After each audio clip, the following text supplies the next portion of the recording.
ఆంధ్రప్రదేశ్లో హత్యా రాజకీయాలు ఇంకా మారలేదు. ఇంకా అంటూ పరిగెడుతూనే ఉన్నాయి. అధికారంలోకి వచ్చిన కూటమి దాదాపుగా 20 నెలలవుతుంది. అయినప్పటికీ చంద్రబాబు నాయుడు కానీ, నారా లోకేష్ కానీ, డిప్యూటీ సీఎం హోదాలో ఉన్న పవర్ స్టార్ పవన్ కళ్యాణ్ కానీ అదుపు లేకుండా చేస్తున్న కొందరి కార్యకర్తల మీద చర్యలు తీసుకుంటే బహుశా ఈరోజు మరో హత్య జరిగి ఉండేదా? ఎందుకు ఈ హత్యా రాజకీయాల వెనుక జరుగుతున్న కోణాలు ఏమిటి? తాజాగా ఆంధ్రప్రదేశ్ వైఎస్ఆర్సీపీ పార్టీ అధికారంలో లేదు. ప్రతిపక్షం అధికారం ప్రతిపక్షం అనేది సర్వసాధారణంగా వచ్చే రెండు కీలక అంశాలు. మరి ఇలాంటి అంశాలు మారినప్పుడు రాజకీయంలో ఊహించని పరిణామాలు జరుగుతున్న వేళ నిజంగా ఇది బాధాకరమైన విషయం కాదా? తాజాగా పల్నాడు జిల్లాలో ఓ హత్యకు జరిగిన విషయం తెలిస్తే నిజంగా బాధ కలుగుతుంది. పల్నాడు జిల్లా గురుజాల నియోజకవర్గం పిన్నెలి గ్రామంలో తెలుగుదేశం పార్టీ గూండాల చేతిలో హత్యకు గురైన వైఎస్ఆర్సీపీ దళిత కార్యకర్త మందా సల్మాన్ కుటుంబానికి తాజాగా వైఎస్ఆర్సీపీ పార్టీ, కాంగ్రెస్ పార్టీ మొత్తం అండగా నిలిచిన విషయం మనందరికీ తెలిసిందే. స్వయంగా వాళ్ళ తమ్ముడితో జగన్మోహన్ రెడ్డి గారు ఫోన్లో కూడా సంభాషించారు, ధైర్యం చెప్పారు, అండగా ఉంటామని హామీ ఇచ్చారు. అలా వదిలేయకుండా సల్మాన్ కుటుంబానికి ఏకంగా 5 లక్షల ఆర్థిక సహాయం తక్షణమే వైఎస్ జగన్మోహన్ రెడ్డి గారు ఇవ్వాలని ఆదేశించడంతో ఒక్కసారిగా వైసీపీ ఇన్ఛార్జ్ కాసు మహేష్ రెడ్డి ఇక్కడ 5 లక్షల రూపాయలు ఆర్థిక సహాయం అందజేశారు సల్మాన్ కుటుంబానికి. అలాగే సల్మాన్ కుటుంబ సభ్యులతో ఇప్పటికే జగన్మోహన్ రెడ్డి గారు ఫోన్లో కూడా మాట్లాడి ఆయా కుటుంబానికి పూర్తి అండగా నిలబడతామని, ఖచ్చితంగా డిజిటల్ లైబ్రరీ వైసీపీ దాంట్లో ఖచ్చితంగా ఇదంతా పొందపరచండి, మనం అధికారంలో వచ్చినాక దీన్ని ఖచ్చితంగా వదిలే పరిస్థితి ఉండదు అంటూ జగన్మోహన్ రెడ్డి గారు కాసు మహేష్ రెడ్డి గారికి కీలక ఆదేశాలు ఇవ్వడం జరిగింది.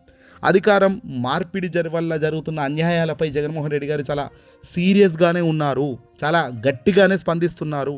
ఇలాంటి చర్యలు వాస్తవానికి పండగ వేళ జరగాల్సినవి కావు. ఏ మనిషి ప్రాణానికి హాని ఉండే పరిస్థితి ఉండకూడదు. ఇలాంటి పరిస్థితులు వచ్చినప్పుడు నిజంగా బాధ కలుగుతుంది. ఈరోజు సల్మాన్ కుటుంబానికి జరిగిన అన్యాయం నిజంగా బాధాకరం. ఉదయం బ్రష్ చేసుకోవడానికి బయటకు వచ్చి బ్రష్ చేసుకుంటున్న సమయంలో ఏకంగా అతనిపై దాడి చేశారు, చంపేశారు అని ఏకంగా సల్మాన్ కుటుంబానికి సంబంధించిన సొంత తమ్ముడు చెప్తున్నారు. ఏదేమైనప్పటికీ కూడా తెలుగుదేశం పార్టీ వాళ్ళైనా సరే, జనసేన పార్టీ వాళ్ళైనా సరే, కూటమికి సంబంధించిన పెద్దవాళ్ళైనా రెడ్ బుక్ రాజ్యాంగాన్ని అమలు చేస్తున్నాము అంటే చెప్పి చేయండి అని వైసీపీ వాళ్ళు అంటున్నారు. ఇలా రెడ్ బుక్ రాజ్యాంగం అమలు చేస్తూ పోతామంటే మాత్రం మేము వచ్చాక బాగుంటుందా? అంటే ఇది ఒక రౌడీ రాజకీయాల మాదిరిగా రాజకీయ పరిస్థితి ఆంధ్రాలో మారడం బాధాకరం. ఈ పరిస్థితి ఎక్కడో దగ్గర పుని స్టాప్ పెట్టకపోతే రేపు రాబోయే రోజుల్లో వీళ్ళు వైసీపీ వాళ్ళు అదే పని మొదలు పెడితే ఇది నిజంగా ప్రకృతికి, సమాజంలో ఒక మంచి గుడ్ సంకేతం ఇస్తున్నట్టయితే ప్రజలు భావించరు. ఇవన్నీ కూడా అన్యాయపు చర్యలు. అల్టిమేట్గా ప్రభుత్వాలు అనేది ప్రజలకు మంచి చేసేదానికి యూజ్ కావాలి, ప్రజల మేలును పొందేదానికి ఉండాలి, ప్రజల బతుకులు మార్చేదానికే ఉండాలి తప్ప ప్రజల్ని ఇబ్బంది పెట్టాలి, ప్రజల ప్రాణాలతో చెలగాటమాడాలి, మన పార్టీ వాడైతే ఒక మాదిరి, ఇతర పార్టీ వాడైతే ఇంకో మాదిరి అనే ద్వేషాలు పెంచుకోకుండా ఉండాలి. సాక్షాత్తు చంద్రబాబు నాయుడు గారు ఒక మీటింగ్లో వైసీపీ వాళ్లకు, వైసీపీ కార్యకర్తను ఎట్టి పరిస్థితుల్లో మనం ప్రోత్సహించొద్దు అని ఆయన డైరెక్ట్గా అనేశారు. ఇది ఒక నైజం. అదే వైఎస్ఆర్సీపీ పార్టీ అధినేత జగన్మోహన్ రెడ్డి గారు తాను అధికారంలో, వైసీపీ అధికారం ఉన్నప్పుడు మన పార్టీ ఇతర పార్టీ అనే తేడాలు చూడమాకండి అని అధికారంలోకి వచ్చిన మొదటి రోజే చెప్పాడు. రాజకీయం అనేది ఎన్నికల్లో గెలుపులు ఓటమిలు దాకే పని చేయాలి, గెలిచాం మనం అయిపోయింది, ఇప్పుడు రాజకీయం చేయాల్సిన పనులే అని జగన్మోహన్ రెడ్డి గారు అన్నారు. అంటే ఒక సర్వసాధారణంగా ఒక రాజకీయ నాయకుడికి ఉండాల్సిన లక్షణాలు ఇవన్నీ కూడా. అంటే అధికారం రావడం కోసం రాజకీయం చేయొచ్చు, రాజకీయాల్లో పాల్గొనొచ్చు, కానీ అధికారం వచ్చాక అందరూ మన వాళ్ళే అనుకునే ధోరణితో జగన్మోహన్ రెడ్డి గారు గతంలో వెళ్ళారు.